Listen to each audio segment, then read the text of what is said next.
টানা বৃষ্টিতে রাজধানী সহ দেশের বিভিন্ন স্থানে ভয়াবহ জলাবদ্ধতা, নাগরিক দুর্ভোগ চরমে, বন্যা পরিস্থিতির অবনতি, কক্সবাজারে পাহাড় ধসে একজনের মৃত্যু। সিএনজি স্টেশনগুলোতে বর্ধিত দামে জ্বালানি গ্যাসের বিক্রি শুরু, সাধারণ মানুষের ক্ষোভ, এখনই গণপরিবহনের ভাড়া বাড়ানো যাবে না বললেন সড়ক পরিবহন মন্ত্রী। বিএনপির প্রতিষ্ঠা বার্ষিকীতে জিয়ার সমাধিতে বেগম জিয়ার শ্রদ্ধা, চট্টগ্রাম ও ময়মনসিংহে কর্মসূচিতে পুলিশি বাধা। সিলেটে শাবিপ্রবিতে শিক্ষক লাঞ্ছিত করার প্রতিবাদে মৌন মিছিল, সাময়িকভাবে 4 শিক্ষার্থীর ছাত্রত্ব বাতিল করল প্রশাসন। এবং নাটোরের আলাইপুরে নিখোঁজের 6 দিন পর সেপটিক ট্যাঙ্ক থেকে মাদ্রাসা ছাত্রের লাশ উদ্ধার, জড়িত সন্দেহে 2 সহপাঠী সহ 3 জন আটক।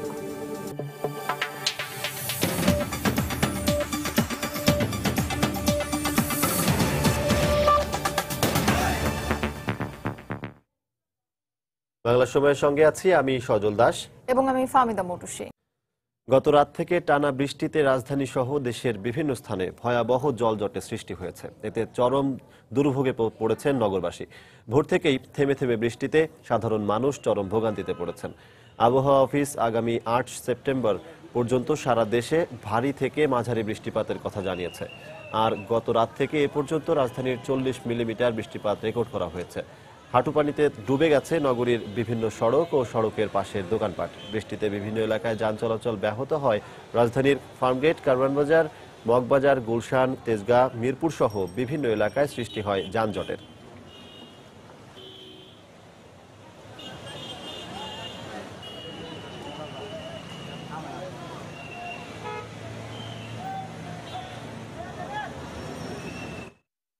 সামান্য বৃষ্টি হলে পুরো এলাকাকে মত্র এলাকা আমার পানিতে ভরা যায়।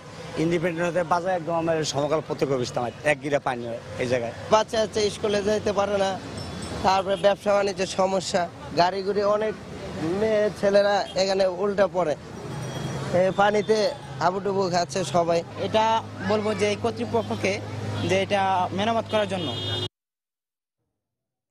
মৌসুমী বায়ুর প্রভাবে রাজধানী সহ সারা দেশে বৃষ্টিপাত হচ্ছে বলে জানিয়েছেন আবহাওয়া অধিদপ্তরের পরিচালক মোহাম্মদ শাহ আলম।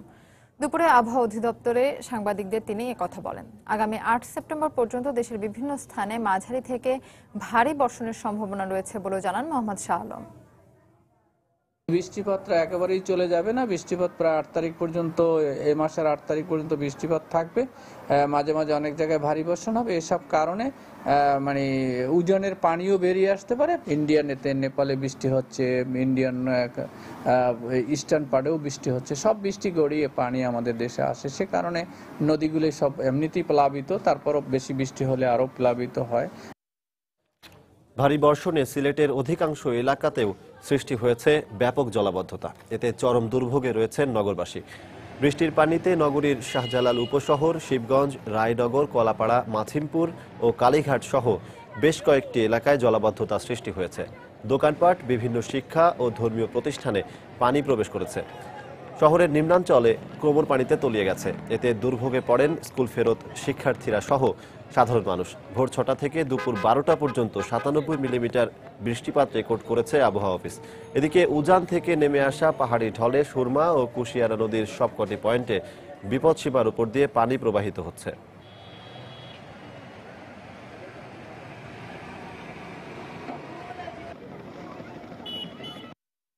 এখানে একটু বৃষ্টি হলে সবসময় পানি থাকে, আর আজকে 2 দিনে যে বৃষ্টি হচ্ছে, বৃষ্টিতে যে পরিমাণ পানি দেখতেছেন, এতে বোঝা যাচ্ছে আমাদের সিলেটের কি অবস্থা। এরকম যদি অবস্থা চলতে থাকে, আমরা পানিবন্দিতে এমনিতেই আছি, ঘর থেকে বেরোতেই পারতেছি না, আরো অবস্থা খারাপ হয়ে যাবে। বাচ্চা কাচ্চার স্কুল তো কিছুই হচ্ছে না, ফার্নিচার ফ্রিজ সব ডুবে গেছে, অনেক কষ্ট হচ্ছে এই এলাকাবাসীর। আর বলিয়েন না ভাই, আমাদের তো বৃষ্টির পানি জমে একদম ব্যবসা, বাসাবাড়ি সবকিছুই পানি ঢুকে গেছে। জলাবদ্ধতার সবশেষ পরিস্থিতি জানতে রাজধানীর কারওয়ান বাজারে রয়েছেন রিপোর্টার সৌমিত্র শুভ্র, আর সিলেটের মাছিমপুর এলাকায় আছেন ইকরামুল কবির। আমরা প্রথমে চলে যাব সৌমিত্র শুভ্রের কাছে। সৌমিত্র,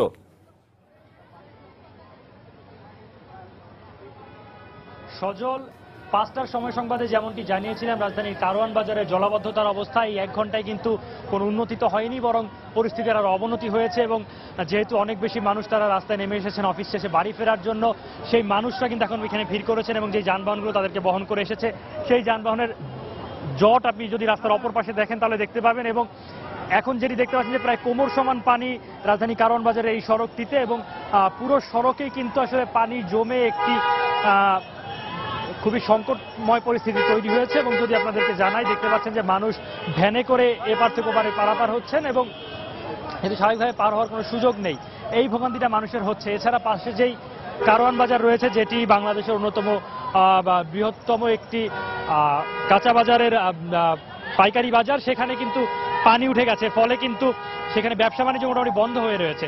এবং এই কারণে কিন্তু বলা যায় যে এইটা যেমন জনজীবনে ভোগান্তি এনেছে, সেই সঙ্গে কিন্তু অর্থনৈতিকভাবেও এটা আসলে ক্ষতির সম্মুখীন করেছে কারওয়ান বাজারের ব্যবসায়ীদের। এছাড়া আপনি দেখতে পাচ্ছেন যে বেশ কিছু গাড়ি যাচ্ছে যেগুলো আসলে একেবারেই খুব বিপদের মধ্যে দিয়ে যাচ্ছে বলা চলে, কারণ আমরা দেখেছি অনেকগুলো গাড়ি নষ্ট হয়ে গেছে, বিকল হয়ে গেছে এগুলোর ইঞ্জিন। এছাড়া সিএনজি গুলো, বেশিরভাগ সিএনজি এখান দিয়ে যেগুলো আসতে যাচ্ছিল সেগুলো পরিস্থিতি একই রকম, বিকল হয়ে যাচ্ছিল সেসব সিএনজি, এবং সেসব গাড়িকে ঠেলে নিয়ে যাচ্ছেন যারা চালক রয়েছেন তারা। এতে কিন্তু আসলে যানজটটা আরো বাড়ছে এবং এই পানি যেই জায়গাটুকু জমে রয়েছে, জায়গাটুকু জমে রয়েছে, জায়গাটা নেহাত কম নয়। একেবারে পেট্রো সেন্টার, যেটি পেট্রো বাংলা ভবন, এইখান থেকে শুরু করে ওইদিকে বিজিএমই এর যে ভবন, সেটি পার হয়েও কিন্তু আসলে পানিবদ্ধতা রয়েছে। এবং এই পানিবদ্ধতার ব্যাপকতার কারণে কিন্তু এই প্রান্তে যেমন ওই প্রান্তে কিন্তু একই রকম যানজটের সৃষ্টি হয়েছে। এবং জানিয়ে রাখি যে এই যানজটের আসলে আপাতত বৃষ্টি থেমে গেলেও কিন্তু যানজট, পানি কমে যাওয়ার কোনো আলামত আমরা দেখতে পাচ্ছি না, বরং আগে যেমনটি ছিল এখনো তেমনই রয়েছে। বরং যেহেতু সময় সময় আসলে যানজটটা বরং বাড়ছে এবং মানুষ যারা আসছেন তাদের ভোগান্তিও বাড়ছে, এবং তাদের নানা অভিযোগ, তাদের এই ভোগান্তি, এইসব নিয়ে তারা ক্ষুব্ধ প্রতিক্রিয়া জানিয়েছেন আমাদের কাছে। তো সজল, এই হচ্ছে কারওয়ান বাজারের অবস্থা, পানিবদ্ধতার, জলাবদ্ধতার। যাব সিলেটে ইকরামের কাছে। দর্শক, সৌমিত্র শুভ্রের কাছ থেকে জানছিলাম ঢাকার পরিস্থিতি। এবার সিলেটেও একই ধরনের পানি জলাবদ্ধতা সৃষ্টি হয়েছে। এখন আমরা যাব আমাদের রিপোর্টার ইকরামুল কবিরের কাছে। ইকরাম, আপনার কাছে কি তথ্য আছে পানিবদ্ধতা বিষয়ে? দিন গেল আজকে সিলেটের দুর্যোগের মধ্যে, এবং খেটে খাওয়া মানুষ যারা আছে তারা বড়ই অভাবের মধ্যে আজকে দিনটা কাটিয়েছে। এবং এখানকার যারা আছে এই ধরনের জলাবদ্ধতার মধ্যে, এই যে মাসিমপুর এলাকার বা বিভিন্ন যে সমস্ত জায়গার জলাবদ্ধতার মধ্যে পড়েছে, বিশেষ করে খেটে খাওয়া মানুষরা, তারা আজ কোথাও বেরোতে পারেনি এবং তারা তাদের বাসা বাড়িতে কোথাও হাঁড়ি বসেনি, এই ধরনের আমি অভিযোগ পেয়েছি। এবং তাদের যেটা অভিযোগ করেছে যে এই যে জলাবদ্ধতা, এই সমস্ত এলাকা জলাবদ্ধতার দেখার জন্য এলাকার ওয়ার্ড কাউন্সিলর কিংবা এই সংশ্লিষ্ট যারা আছেন তারা কেউ এই এলাকায় আসেনি। এই ধরনের শুধু এই মাসিমপুর এলাকা নয়, এই ধরনের এলাকা অনেক রয়েছে সিলেট নগরীর আশেপাশে, বিশেষ করে উত্তর সুরমা এবং দক্ষিণ সুরমা এলাকার, সুরমা নদীর পার্বতী যে সমস্ত এলাকাগুলো রয়েছে, সেই সমস্ত এলাকায় এইভাবে জলাবদ্ধতার সৃষ্টি হয়েছে সকাল থেকেই। সকাল 10টার পর্যন্ত মোটামুটি কম পানি ছিল, কিন্তু 10টার পরেই সুরমা নদীর পানি বাড়তে থাকায় এই ধরনের জলাবদ্ধতা সৃষ্টি হয়েছে। কারণ আজকে সকাল 6টা থেকে যে মুষলধারে বৃষ্টি হয়েছে, দুপুর 12টা পর্যন্ত সেই মুষলধারে বৃষ্টি 97 মিলিমিটার বৃষ্টিপাত রেকর্ড করেছে আবহাওয়া সিলেট অফিস। এবং সুরমা এবং কুশিয়ারার প্রত্যেকটি পয়েন্টেই বিপদসীমার প্রায় 50 থেকে 55 সেন্টিমিটার উপর দিয়ে প্রবাহিত হচ্ছে। সিলেটের পয়েন্ট, কানাইঘাট কিংবা সুনামগঞ্জের পয়েন্ট, বিয়ানীবাজার, জকিগঞ্জের কুশিয়ারা পয়েন্ট, প্রত্যেকটি পয়েন্টে এইভাবে পানি বাড়তে থাকার কারণে সব নিচু এলাকা জলাবদ্ধতার সৃষ্টি হয়েছে। ইতিমধ্যে 60টি উপজেলার জলাবদ্ধতা দেখা দিয়েছে, নির্মাণাঞ্চল তলিয়ে গেছে, ফসলি জমি তলিয়ে গেছে, বাসাবাড়িতে পানি উঠেছে। সিলেট নগরীর অনেক এলাকায় বাসাবাড়িতে পানি উঠেছে, ব্যবসা প্রতিষ্ঠানে পানি উঠেছে। মোটামুটি বলা যায় এই যে সজল আপনি দেখতে পাচ্ছেন, এই এলাকার মতন যে সমস্ত এলাকা রয়েছে সেই সমস্ত এলাকার মানুষজন নিঃস্ব হয়ে পড়েছে আজকে সারা দিনের জন্য। এই তো অবস্থা যদি আগামীকালকেও চলতে থাকে, তাদেরকে তারা দাবি করেছেন তাদের যেন দেখাশোনার জন্য কেউ তাদের কাছে আসে, এবং তারা রিলিফও দাবি করেছেন এই সমস্ত এলাকার খেটে খাওয়া মানুষরা। সজল, এই ছিল আজকে সারাদিনের দুর্ভোগের চিত্র সিলেটের এবং সিলেট নগরীর। সজল।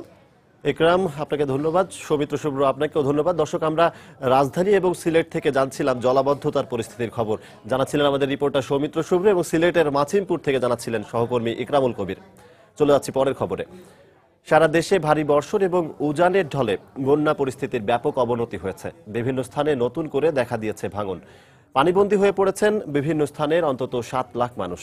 এদিকে ভারতের ত্রিপুরা রাজ্যের পাহাড় থেকে নেমে আসা ঢলে তৃতীয়বারের মতো প্লাবিত হয়েছে ফেনীর ফুলগাজী ও পরশুরামের গ্রামের পর গ্রাম।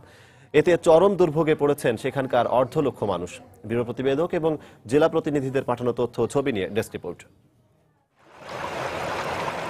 দুপুরে ফেনীর মুহুরী কহুয়া বন্যা নিয়ন্ত্রণ বাঁধের 3টি স্থানে ভাঙন দেখা দেয়। এতে প্লাবিত হয়েছে নতুন নতুন এলাকা। হঠাৎ করে বসত ঘরে পানি ঢুকে পড়ায় বিপাকে পড়েছেন প্লাবিত এলাকার মানুষ। তৃতীয় দফা প্লাবিত হল পরশুরাম ও ফুলগাজীর 3টি ইউনিয়নের 20টি গ্রাম। পানির চাপে গ্রামীণ সড়কগুলো ভেঙে বন্ধ হয়ে আছে আঞ্চলিক যোগাযোগ ব্যবস্থাও। বাচ্চা কাচ্চারা স্কুলে যেতে পারতেছে না, বুঝিরা সবার রান্না বান্না করতেছে না, চুলের ভিতরে অনেক পানি, সবাই খাওয়া দাওয়া অনেক কষ্ট করতেছে। ফসল ধান ফসল শেষ, এবছর আমাদের শেষ। বারবার বাংলাটা ভাঙ্গি আমাদের বহুত ক্ষয়ক্ষতি আছে। কুড়িগ্রামে হঠাৎ করে বেড়ে গেছে অন্তত 16টি নদীর পানি। গত দুদিনে প্লাবিত হয়েছে 63টি ইউনিয়নের 503টি গ্রাম। পানিবন্দী হয়ে পড়েছে লাখ লাখ মানুষ। এখন পর্যন্ত 35,000 হেক্টর আমনের ক্ষেত ক্ষতিগ্রস্ত হয়েছে। এবার বন্যা আসিয়ে ফির আবার বাড়ি ঘর দিয়ে তলে গেল। এখন ছাগল গরু ভেড়া নিয়ে এখন কটাই রাস্তার মধ্যে আসি দাঁড়িয়ে আছি। পানি শুকার পর আবার পানি আসিল, এখন ঘরে 1 কোমর পানি। আমার খুব কষ্ট পড়ছি, বা বাচ্চা খরচা ধরে খুব কষ্ট পড়ছি। পানি আমার ভিতরে বেতনে 1 গালা পানি। সিরাজগঞ্জের গাজীপুর উপজেলার 9টি ইউনিয়নের নিম্নাঞ্চল ও চরাঞ্চল প্লাবিত হয়েছে। ক্ষেতের ফসল নষ্ট হওয়ায় এবং কাজ না থাকায় বিপাকে পড়েছেন কৃষক ও খেটে খাওয়া দিনমজুরেরা। শরীয়তপুরে জাজিরা, নড়িয়া ও ভেদরগঞ্জে প্রায় 4 কিলোমিটার এলাকায় শুরু হয়েছে ভয়াবহ ভাঙন। ভিটেমাটি হারিয়ে দিশেহারা হয়ে পড়েছেন সেখানকার মানুষ। তিস্তা নদীর পানি বৃদ্ধি অব্যাহত থাকায় নীলফামারী, ডিমলা ও জলঢাকা উপজেলার 10টি ইউনিয়নের 7,000 পরিবার পানিবন্দী হয়ে পড়েছেন। সাবিহা নিপা, সময় সংবাদ। কক্সবাজারে ভারী বর্ষণে পাহাড় ধসে ফারজানা ইয়াসমিন নামে 7ম শ্রেণীর এক স্কুল ছাত্রী নিহত হয়েছে। ফায়ার সার্ভিস জানায়, বেলা 11:30টার দিকে সদর উপজেলার দক্ষিণ মুহুরীপাড়া এলাকায় একটি পাহাড়ের অংশ ধসে পড়ে। এ সময় পাহাড়ের পাশে থাকা একটি বসত ঘরের বাসিন্দারা বেরিয়ে আসতে পারলেও ফারজানা ইয়াসমিন নামে এক কিশোরী আটকা পড়ে। পরে খবর পেয়ে দ্রুত ঘটনাস্থলে গিয়ে ফারজানার লাশ উদ্ধার করে ফায়ার সার্ভিস।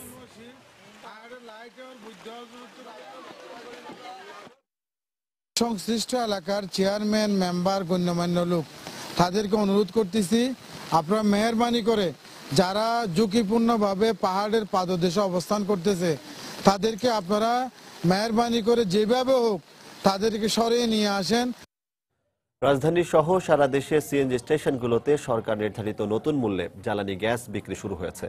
গত রাত 12টার পর থেকেই সিএনজি স্টেশনগুলোতে প্রতি ঘনমিটার গ্যাস আগের চেয়ে 5 টাকা বেশি দামে বিক্রি করা হচ্ছে।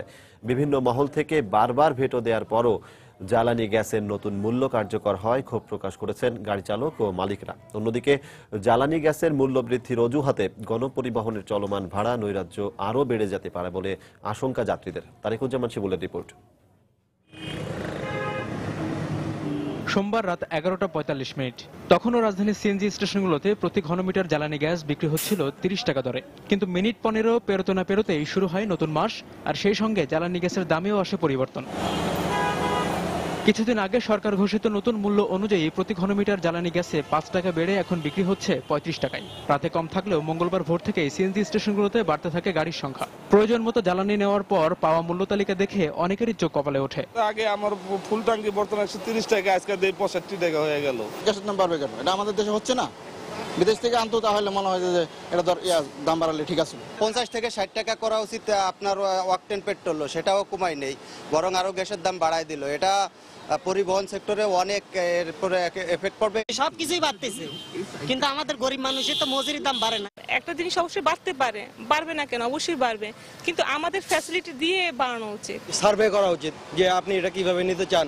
জ্বালানি গ্যাসের দাম বৃদ্ধিতে লাভবান হচ্ছেন কারা? এমন প্রশ্নের জবাবে অধিকাংশ মানুষই হয়তো বলবেন সিএনজি স্টেশন মালিকের কথা। অথচ মূল্যবৃদ্ধির প্রভাব নিয়ে শঙ্কিত তারাও। শুধু তো গ্যাসের না, সাথে তো বিদ্যুতের দামও বাড়ছে।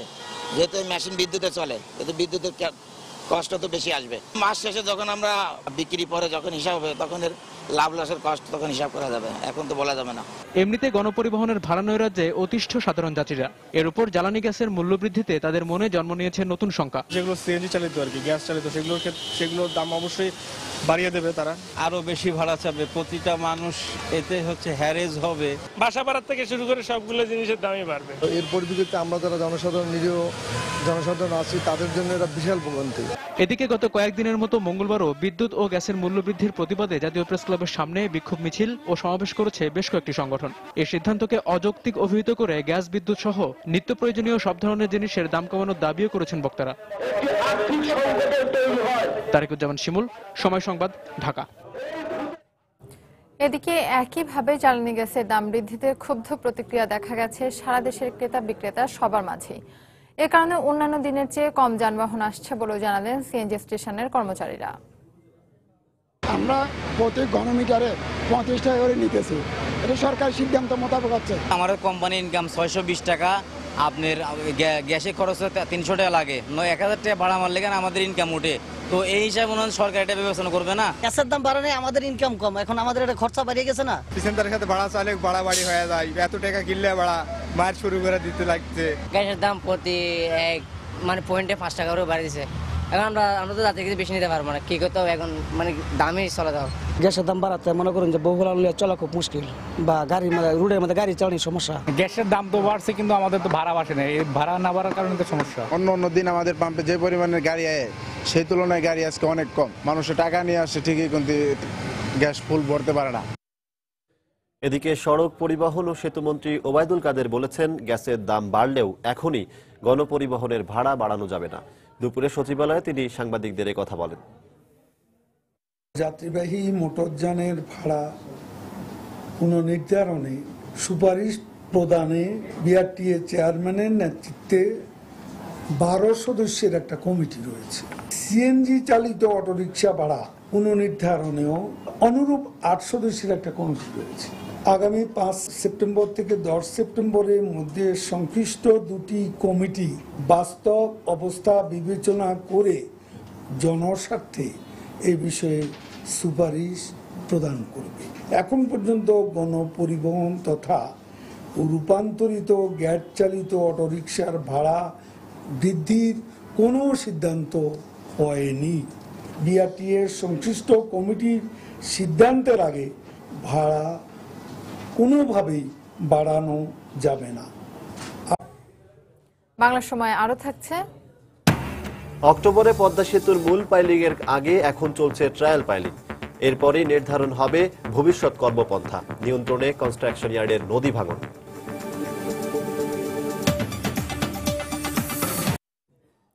বিএনপির 37তম প্রতিষ্ঠা বার্ষিকী উপলক্ষে দলের প্রতিষ্ঠাতা সাবেক রাষ্ট্রপতি জিয়াউর রহমানের সমাধিতে ফুল দিয়ে শ্রদ্ধা জানিয়েছেন বিএনপি চেয়ারপারসন বেগম খালেদা জিয়া।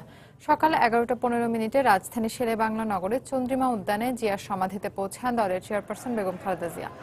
গুড়ি গুড়ি বৃষ্টি উপেক্ষা করে সাবেক রাষ্ট্রপতি জিয়াউর রহমানের সমাধিতে শ্রদ্ধা জানান বেগম জিয়া। শেষে বিশেষ দোয়া ও মোনাজাতে অংশ নেন তিনি। এ সময় দলের শীর্ষ নেতারা সহ বিপুল সংখ্যক নেতাকর্মী তার সাথে উপস্থিত ছিলেন। পরে দলের স্থায়ী কমিটির সদস্য ব্যারিস্টার মওদুদ আহমদ বলেন, দেশে গণতন্ত্র ফিরিয়ে আনার জন্য কাজ করে যাচ্ছে বিএনপি।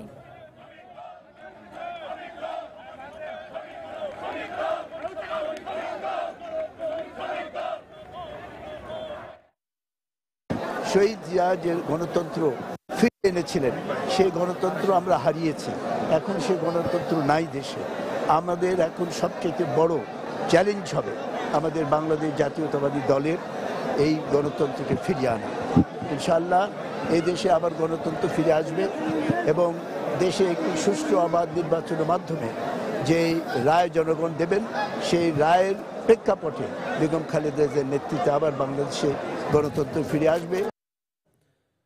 এদিকে চট্টগ্রাম ও ময়মনসিংহে পুলিশের বাধার মুখে পণ্ড হয়ে গেছে বিএনপির প্রতিষ্ঠাবার্ষিকীর কর্মসূচি।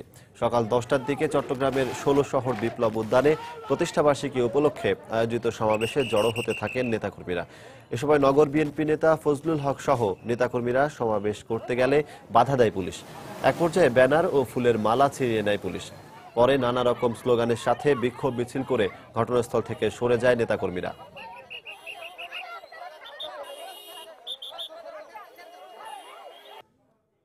নাটোরে নিখোঁজের 6 দিন পর সেপটিক ট্যাঙ্ক থেকে তানভীর নামে এক মাদ্রাসা শিশু শিক্ষার্থীর লাশ উদ্ধার করেছে র্যাব। সকালে শহরের আলাইপুর এলাকার একটি পরিত্যক্ত বাড়ি থেকে লাশটি উদ্ধার করা হয়। এই ঘটনায় জড়িত সন্দেহে সোমবার রাতে নিহতের 2 সহপাঠী সহ 3 জনকে আটক করা হয়। এদিকে শিশু তানভীরের এমন মৃত্যু কোনোভাবেই মেনে নিতে পারছেন না স্বজন ও এলাকাবাসী। নাটোর প্রতিনিধি আব্দুল্লাহ আল মামুনের পাঠানো তথ্য ছবি নিয়ে ডেস্ক রিপোর্ট। 11 বছরের শিশু তানভীরের লাশ উদ্ধারের পর আহাজারিতে ভারী হয়ে ওঠে নাটোরের আলাইপুর এলাকার পরিবেশ। কোনো সান্ত্বনাতেই থামছে না বাবা মায়ের কান্না। স্বজনরা জানান 25 আগস্ট বিকেলে নিখোঁজ হয় তানভীর। সেদিন সন্ধ্যায় মুক্তিপণের দাবিতে অপহরণকারীদের ফোন আসে পরিবারের কাছে। পরে বিষয়টি র্যাবকে জানানো হলে তারা মোবাইল ট্র্যাকিং এর মাধ্যমে সোমবার রাতে 3 জনকে আটক করে। মঙ্গলবার সকালে তাদের নিয়ে অভিযান চালিয়ে পরিত্যক্ত একটি বাড়ির সেপটিক ট্যাঙ্ক থেকে তানভীরের লাশ উদ্ধার করা হয়। ফোন করে আমার কাছে 5 লক্ষ টাকা মুক্তিপণ চায়। আমি বাচ্চার সঙ্গে কথা বলতে চাই, আমাকে কোনোভাবেই বাচ্চার সঙ্গে কথা বলতে দেয় না। চাঁদা কিভাবে নিতে হয় এই প্র্যাকটিস করার জন্য তারা মাদ্রাসারই একটা ছেলেকে তারা হত্যা করে। এই হত্যার সাথে যারা জড়িত আছে, আমি আমার 6 নং ওয়ার্ড কাউন্সিলর আমার পক্ষ থেকে আমি এটা সুষ্ঠু তদন্ত চাই। এদিকে পূর্ব শত্রুতা নয় বরং বিদেশি সিরিয়াল দেখে উৎসাহিত হয়েই 3 কিশোর এ ঘটনা ঘটিয়েছে বলে জানায় র্যাব। 3 জন অপহরণকারীকে আটক করতে সক্ষম হয়, বাট আটক করার পর দেখা যায় যে তাদের বয়স খুবই অল্প এবং তাদের মধ্যে 2 জন তার সহপাঠী একই মাদ্রাসার এবং আরেকজন বাইরে কাজ করেন এবং তারা যেটা হচ্ছে কোনো ধরনের পূর্ব শত্রুতা ছিল না, একটি বিদেশি সিরিয়াল দেখে তারা অনুপ্রাণিত হয় যে এভাবে অপহরণ করে টাকা নেওয়া সম্ভব। সেই হিসাবে তারা প্ল্যান করে এবং প্ল্যান করার পরে তারা লোক খুঁজতে থাকে যে কাকে অপহরণ করবে। তখন তারা তানভীরকে সিলেক্ট করে।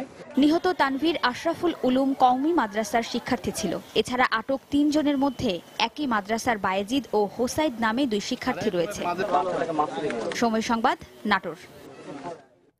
সিলেটের শাহজালাল বিজ্ঞান ও প্রযুক্তি বিশ্ববিদ্যালয়ের শিক্ষকদের উপর ছাত্রলীগের হামলার প্রতিবাদে মুক্তিযুদ্ধের চেতনায় উদ্বুদ্ধ শিক্ষক পরিষদের ব্যানারে মৌন মিছিল করেছেন শিক্ষকরা। একই সাথে বিক্ষোভ সমাবেশও করেন তারা। সকালে ক্যাম্পাসের শিক্ষক ক্যান্টিনের সামনে জড়ো হন তারা। পরে 11:30টার দিকে মৌন মিছিল নিয়ে তারা ক্যাম্পাস প্রদক্ষিণ করেন। পরে উপাচার্য ভবনের সামনে মিছিলটি শেষ হয়। সেখানেই একটি বিক্ষোভ সমাবেশ হয়। উপাচার্যের পদত্যাগের দাবিতে আন্দোলনরত শিক্ষকদের লাঞ্ছিত করার প্রতিবাদে এই কর্মসূচি পালন করেন তারা।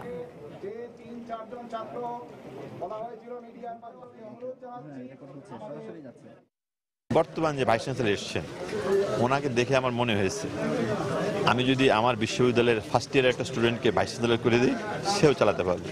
তার যোগ্যতা ওনার থেকে কোনো কম না। আমাদের নিজেদের একজন শিক্ষক যদি ভাইস চ্যান্সেলর হয়, তাহলে সে কত মায়া, কত ভালোবাসা থাকবে, সে কত ভালো করে কাজ করবে সেখান থেকে।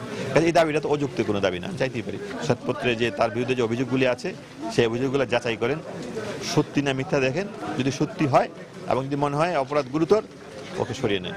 আর যদি মনে হয় যে না, এই ধরনের অন্যায় বাংলাদেশের জন্য এটা অন্যায় না, ঠিক আছে, বলে দেন আমাদেরকে যে না, এই ধরনের অন্যায় একদিন করতেই পারে ভাইস চ্যান্সেলর, আমাদের কোনো সমস্যা নেই, আমাদের বলে দেন, সব শিক্ষক ঘরে ফিরে যাবে। এদিকে শিক্ষকদের উপর হামলার অভিযোগে 4 ছাত্রকে সাময়িক বহিষ্কার করেছে বিশ্ববিদ্যালয় প্রশাসন। বিকেলে প্রক্টোরিয়াল বডির আবেদনের প্রেক্ষিতে তাদের বহিষ্কার করা হয়। তারা ছাত্রলীগ কর্মী বলে জানা গেছে। বিশ্ববিদ্যালয়ের প্রক্টর জানান, ভিডিও ফুটেজ ও প্রত্যক্ষদর্শীর দেয়া বর্ণনা অনুযায়ী 4 ছাত্রকে শনাক্ত করে তাদের সাময়িক বহিষ্কার করা হয়। বহিষ্কৃতরা হলেন পরিসংখ্যান বিভাগের ধনীরাম রায়, রাষ্ট্রবিজ্ঞান বিভাগের আব্দুল্লাহ আল মাসুম, বন ও পরিবেশ বিভাগের আরিফুল ইসলাম এবং জাহিদ হাসান। এর আগে একই ঘটনায় গতরাতে কেন্দ্রীয় ছাত্রলীগের পক্ষ থেকে সংগঠনের সিনিয়র সহ সভাপতি আবু সাইদ, সহ সম্পাদক অঞ্জন রায় এবং যুগ্ম সম্পাদক সাজিদুল ইসলাম সবুজকে অব্যাহতি দেওয়া হয়।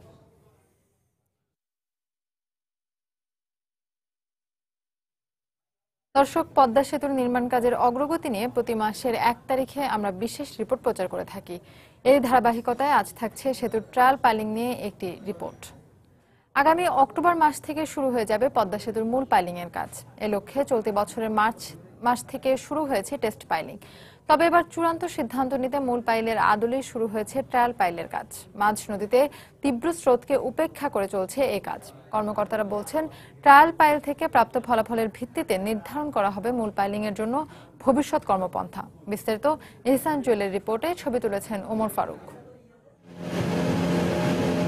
পদ্মার মাওয়া প্রান্ত থেকে 900 মিটার দূরত্ব, প্রবল স্রোতকে উপেক্ষা করে চলছে পদ্মা সেতুর ট্রায়াল পাইলের কাজ।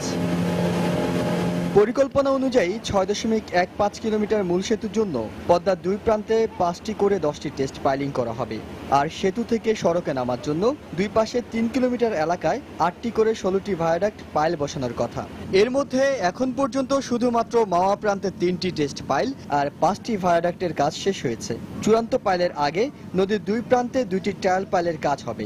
পরিকল্পনা অনুযায়ী মাওয়া প্রান্তের ট্রায়াল পাইলটির কাজ শুরু হয়েছে এর মধ্যেই। ভায়াডাক্টের জন্য 24টি সহ সেতুতে মূল পাইল বসানো হবে 264টি। আগের টেস্ট পাইলগুলো 1.5 মিটার ডায়া বিশিষ্ট হলেও এবার ট্রায়াল পাইলগুলোর ডায়া হচ্ছে মূল পাইলের মতোই 3 মিটার। 120 থেকে 125 মিটার দৈর্ঘ্যের একটি ট্রায়াল পাইল মাটিতে প্রবেশ করানোর পর এর ভিতরে নিচের অংশে কনক্রিট, মাঝের অংশে বালু এবং উপরের অংশে কনক্রিট ও রডের মিশ্রণ দেওয়া হবে। এটা সম্পূর্ণ ইনস্টল হওয়ার পরে আমরা এটা পিডিএ পাইল ড্রাইভিং অ্যানালাইসিসের মাধ্যমে টোটাল ধারণ ক্ষমতা, বেয়ারিং ক্যাপাসিটি, এই পাইলটা কতটুকু লোড নিতে পারবে সেটা আমরা পরীক্ষা করে দেখব। তারপরে আমরা এটা সম্পূর্ণ হওয়ার পর আমরা আশা করছি অক্টোবরের শেষের দিকে আমাদের মূল সার্ভিস পাইলের কাজ শুরু করবো ইনশাআল্লাহ। একটি ট্রায়াল পাইলের ওজন হবে 514 টন। চীন থেকে আনা 380 টন ওজনের হাইড্রোলিক হ্যামার দিয়ে এটি মাটিতে প্রবেশ করানো হবে। পুরো কাজে ব্যবহার করা হচ্ছে 1000 টন ওজনের অত্যাধুনিক একটি ক্রেন। মূল পাইলের এটা অনুরূপ পাইল পরীক্ষা। জাস্ট আমরা ওখানে কি কি প্রবলেম প্রথমে যদি আমরা ওখানে করতে যাই তাহলে অনেক সমস্যা ফেস করতে পারি, যাতে এখান থেকে আমরা শিক্ষণীয় নিয়ে যে আমরা কি কি পাইলটা ড্রাইভ করার পরে আমাদের যে সমস্যাগুলো হতে পারে সেগুলো আমরা এখানে সলভ করে তারপরে আমরা সার্ভিস পাইলে যাব। এখন পর্যন্ত মূল সেতুর কাজে 10.44 ভাগ অগ্রগতির লক্ষ্য নির্ধারিত থাকলেও অর্জন হয়েছে তার চেয়ে বেশি 13.53 ভাগ। 21 আগস্ট শুরু হওয়া এই ট্রায়াল পাইলের কাজ শেষ হতে সময় লাগবে আরো 2-1 সপ্তাহ। তারপর অক্টোবর মাস থেকে শুরু হয়ে যাবে মূল পাইলের কাজ, যেটির সূচনা হবে এই ট্রায়াল পাইলের 50 মিটার দূরত্বে। আর তারপরে আসলে পুরো পদ্মা নদী জুড়ে দৃশ্যমান হয়ে উঠবে মূল সেতুর কাজ। এহসান জুয়েল, সময় সংবাদ, মুন্সিগঞ্জ। পদ্মা সেতুর কনস্ট্রাকশন ইয়ার্ডের নদী ভাঙন আপাতত নিয়ন্ত্রণে রয়েছে, তবে ভাঙন প্রতিরোধে অতিরিক্ত নিরাপত্তা ব্যবস্থা নেওয়া হয়েছে বলে জানিয়েছেন চীনের মেজর ব্রিজ কোম্পানির কর্মকর্তারা। সংশ্লিষ্ট সূত্র জানায়, কনস্ট্রাকশন ইয়ার্ডের 5টির মাঝে 2টি জেটি ক্ষতিগ্রস্ত হয়েছে। ভেসে থাকা জেটির কোনো ক্ষতি না হলেও জেটি সংযোগ সড়ক ও ক্রেনের রেল লাইনের ক্ষতি হয়েছে। ক্ষতিগ্রস্ত অংশে বাঁধ ও খুঁটি দিয়ে বেড়া দেওয়া হয়েছে। এছাড়াও জিও ব্যাগ ভর্তি বালুর বস্তা ফেলার পর নতুন করে আর কোনো ভাঙন দেখা দেয়নি। এর আগে মূল সেতু কনস্ট্রাকশন ইয়ার্ডে এই ভাঙন প্রথম দেখা দেয় 27 জুন। সে সময় 100 মিটার দীর্ঘ ও 50 মিটার প্রস্থ এলাকা নদীতে বিলীন হয়ে যায়। পরে 23 ও 26 আগস্ট আরও 2 দফায় 200 মিটারের বেশি এলাকা নদী গর্ভে বিলীন হয়ে গেছে।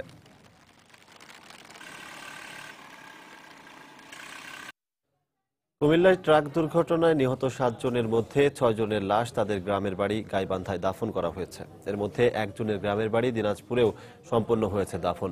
গত রাতে নিহতদের লাশ গোবিন্দগঞ্জে নেওয়া হলে স্বজনদের আহাজারিতে ভারী হয়ে ওঠে পরিবেশ। একসঙ্গে 6 জন মানুষের এমন মৃত্যুর ঘটনায় গোটা এলাকায় নেমে আসে শোকের ছায়া। এক নজর দেখবার জন্য ভিড় করে শত শত নারী পুরুষ। পরে নিহতদের জানাজা শেষে পারিবারিক গোরস্থানে লাশ দাফন করা হয়। রোববার রাতে চট্টগ্রাম থেকে বাড়ি ফেরার পথে কুমিল্লার কোটবাড়ি এলাকায় ট্রাক উল্টে গাইবান্ধার 6 জন এবং দিনাজপুরের 1 জন নিহত হন।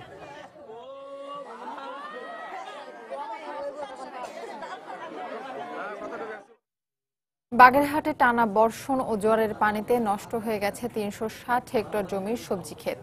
এতে চরম দুশ্চিন্তায় পড়েছেন জেলার সবজি চাষিরা। কৃষি বিভাগ জানায়, চলতি বছর জেলার 3365 হেক্টর জমিতে বিভিন্ন ধরনের সবজির আবাদ করা হয়েছে।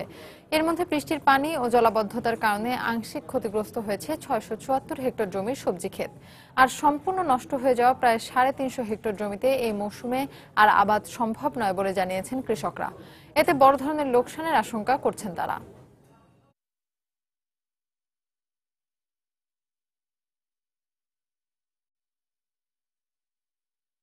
ভেড়িবাঁধ না থাকায় জোয়ারের প্রচুর পানিতে আমাদের তলায় যায়। আমরা কৃষি সবজি চাষে আমাদের জীবিকা নির্বাহ, আমরা বিশাল ক্ষতিগ্রস্ত, এখন আমাদের কোনো উপায় নেই। আশাবাদ করে খাই সব শেষ হয়ে গেছে বাবা, কিছু নেই। 50,000 টাকার উপরে খালি মানে রোয়াতে শুরু, আর আমি এবছর কোনো ফসলাদি পাইনি।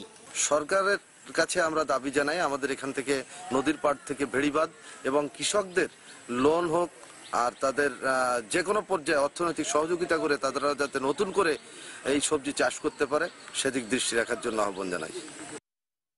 মেহেরপুরে আঞ্চলিক মহাসড়কে ইজি বাইক চলাচলের দাবিতে সড়ক অবরোধ করে বিক্ষোভ করেছেন চালকরা। এ সময় দুটি বাস সহ অন্তত 10টি যানবাহনে ভাঙচুর করা হয়।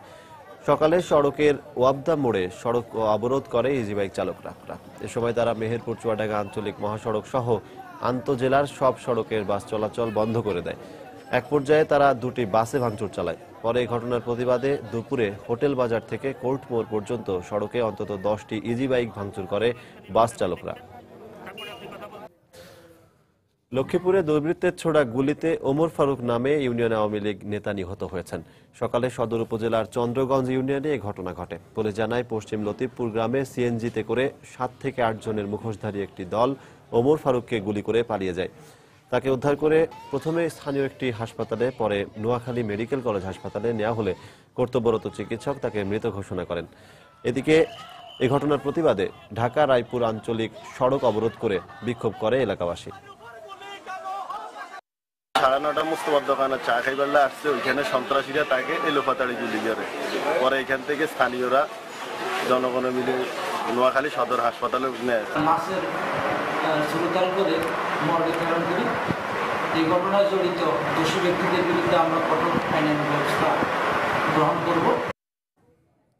বিএনপির 37তম প্রতিষ্ঠা বার্ষিকী উপলক্ষে দেশের বিভিন্ন স্থানে আলোচনা সভা ও দোয়া মাহফিল অনুষ্ঠিত হয়েছে।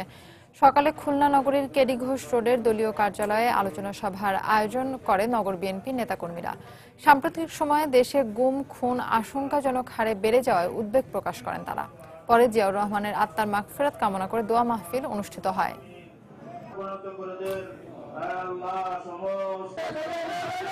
বরিশালের দলীয় কার্যালয়ে প্রতিষ্ঠা বার্ষিকীর অনুষ্ঠান উদ্বোধন করেন মহানগর বিএনপির সভাপতি মুজিবুর রহমান সারোয়ার। পরে অনুষ্ঠিত আলোচনা সভায় দেশের গণতন্ত্র প্রতিষ্ঠায় বেগম জিয়ার হাতকে শক্তিশালী করতে নেতাকর্মীদের প্রতি আহ্বান জানানো হয়। এছাড়া নানা আয়োজনে ময়মনসিংহ, নারায়ণগঞ্জ, নওগাঁ, মেহেরপুর সহ দেশের বিভিন্ন স্থানে বিএনপির 37তম প্রতিষ্ঠা বার্ষিকী পালন করা হয়েছে।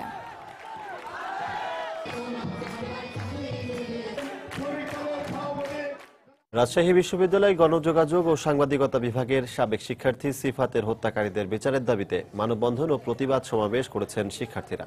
সকালে গণযোগাযোগ ও সাংবাদিকতা বিভাগের সামনে এই মানববন্ধন অনুষ্ঠিত হয়। এ সময় অবিলম্বে সিফাতের হত্যাকারীদের গ্রেফতার করা না হলে কঠোর আন্দোলনের হুঁশিয়ারি দেন শিক্ষার্থীরা।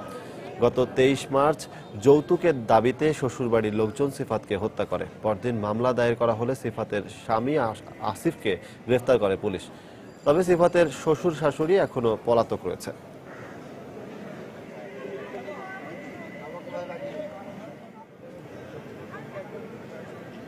নানা আয়োজনের মধ্য দিয়ে রাজশাহী ও গাজীপুরে প্রকৌশল ও প্রযুক্তি বিশ্ববিদ্যালয়ের 12তম প্রতিষ্ঠা বার্ষিকী পালিত হয়েছে। রাজশাহীতে সকালে বিশ্ববিদ্যালয়টির প্রশাসনিক ভবনের সামনে থেকে একটি আনন্দ শোভাযাত্রা বের করা হয়।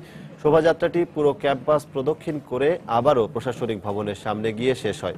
এতে রুয়েটের উপাচার্য প্রফেসর ডক্টর রফিকুল আলম বেগ সহ বিভিন্ন বিভাগের শিক্ষক ও শিক্ষার্থীরা অংশ নেন।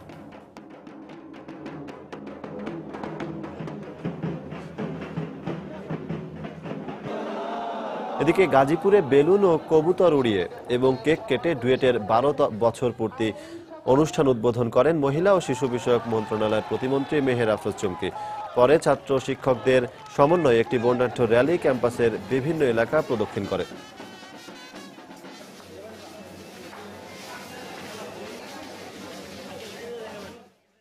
বাংলা সময়ের এই পর্যায়ে শীর্ষ সংবাদ জানিয়ে দিচ্ছি আরেকবার। টানা বৃষ্টিতে রাজধানী সহ দেশের বিভিন্ন স্থানে ভয়াবহ জলাবদ্ধতা, নাগরিক দুর্ভোগ চরমে। বন্যা পরিস্থিতির অবনতি, কক্সবাজারে পাহাড় ধসে একজনের মৃত্যু। সিএনজি স্টেশনগুলোতে বর্ধিত দামে জ্বালানি গ্যাসের বিক্রি শুরু, সাধারণ মানুষের ক্ষোভ। এখনই গণপরিবহনের ভাড়া বাড়ানো যাবে না বললেন সড়ক পরিবহন মন্ত্রী। বিএনপির প্রতিষ্ঠাবার্ষিকীতে জিয়ার সমাধিতে বেগম জিয়া শ্রদ্ধা। চট্টগ্রাম ও ময়মনসিংহে কর্মসূচিতে পুলিশের বাধা। সিলেটের সাবিপ্রবিতে শিক্ষক লাঞ্ছিত করার প্রতিবাদে মৌন মিছিল। সাময়িকভাবে 4 শিক্ষার্থীর ছাত্রত্ব বাতিল করল প্রশাসন। এবং নাটোরে নিখোঁজের 6 দিন পর সেপটিক ট্যাঙ্কে মিলল মাদ্রাসা ছাত্রের লাশ। টিভি সিরিয়াল দেখে টাকা আদায়ে সহপাঠীরাই করেছে এ কাজ, জানালো র্যাব। দর্শক, এই ছিল বাংলা সময়। যে কোনো খবর পেতে ভিজিট করুন সময়নিউজ.tv। এছাড়া এই মাত্র পাওয়া খবর আপনার মোবাইলে পেতে SMS করুন *SN লিখে পাঠিয়ে দিন 16242 নম্বরে। সঙ্গে থাকুন সময়ের।